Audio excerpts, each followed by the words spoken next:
खान साहब शुक्रिया। हाज़रीन दोस्तों, सारे मेरे वालों बहुत बहुत सत श्री अकाल। पंजाबी रेडियो USA ਨੂੰ ਵਧਾਈ इस गल की कि पंजाबी ਨੂੰ बेशक पंजाब में पंजाबी घटाई जा रही थी, फिर भी घटाई जा रही।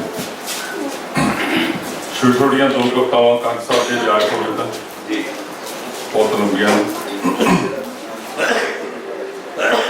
धार्मिक बहुत घट लिखा या इस करके लिखते कि अखर कोई शब्द यहो जिहा लिख हो जाए जिहड़ा कि उन्हां दी शान के खिलाफ होवे, क्योंकि साडी इन्नी औकात नहीं। असीं उन्हां बारे पढ़िया, पर जो उन्होंने किया, जो जीवन की आगू नहीं हंडाई, वो बारे ही सोचते हैं तो साढ़े रोंगटे खड़े हो जाते। जदों जुल्म ते जबर की हद हो जाए, हर कोई लुकदा ते जान बचावदा है। जदों जुल्म ते जबर की हद हो जाए, हर कोई लुकदा ते जान बचावदा है। हुक्म हुकूमतां दा जो भी ऐलान हुंदा, तगड़ा माड़ा हर कोई मनी जावदा है।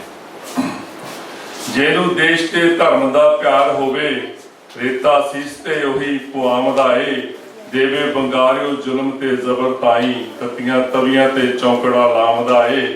करे परवाह ना कदे भी मौत ताई, देगा विच उबाले प्या खामदा है। सदा गल करे ओदे हुक्मे अंदर, भाणे मिठे दी बात सुणावदा है। पंचम पातशाह ऐसी बंगार दिती, जड़ा जुल्म दियां देखो हिलावदा है। मरना कौम की खातर हस हस किदां, इतिहास साडा है सानू सिखावदा है। ऐसा जोश ते सच्चा सिदक देखो, हर कोई ही सीस निभावदा है। प्रणाम शहीदां दे गुरु सरताज ताईं, निजर सीस गुरु चानी निभावदा है। निजर सीस गुरु चानी निभावदा। एक छोटी जी होर नज़म। ਲੱਭੋ ਕੋਈ ਮਸੀਹਾ ਜੋ ਪੰਜਾਬ ਨੂੰ ਤਾਰ ਦੇਵੇ। ਲੱਭੋ ਕੋਈ ਮਸੀਹਾ ਜੋ ਪੰਜਾਬ ਨੂੰ ਤਾਰ ਦੇਵੇ, ਤਪਦੇ ਸੀਨੇ ਸਭਨਾਂ ਦੇ ਪਲੇ ਅੰਦਰ ਠਾਰ ਦੇਵੇ। ਚਾਰ ਛੁਪੇਰੇ ਚੌਹੀ ਕੁੰਟੀ ਲੱਗੇ ਸਭ ਬਿਰਾਨ ਜਿਹਾ, ਖੁਸ਼ੀਆਂ ਵਾਲੇ ਦੋ ਕਪਲ ਸਾਨੂੰ ਕੋਈ ਉਧਾਰ ਦੇਵੇ। ਮਜ਼ਲੂਮਾਂ ਲਈ ਤੇਗ ਬਹਾਦਰ ਦੇਖੋ ਸੀਸ ਕਟਾਇਆ, है कोई ऐसा जोधा जो अज ये कर्ज उतार देवे। हक सच इंसाफ सदा ही लोकां लई जो मंगे, दस पिता नूं आखो अज फिर उही तलवार देवे। कैसियां अगन हवावां ने अंदरों मानव धुखदा, कैसियां अगन हवावां ने धुखदा मानव अंदरों।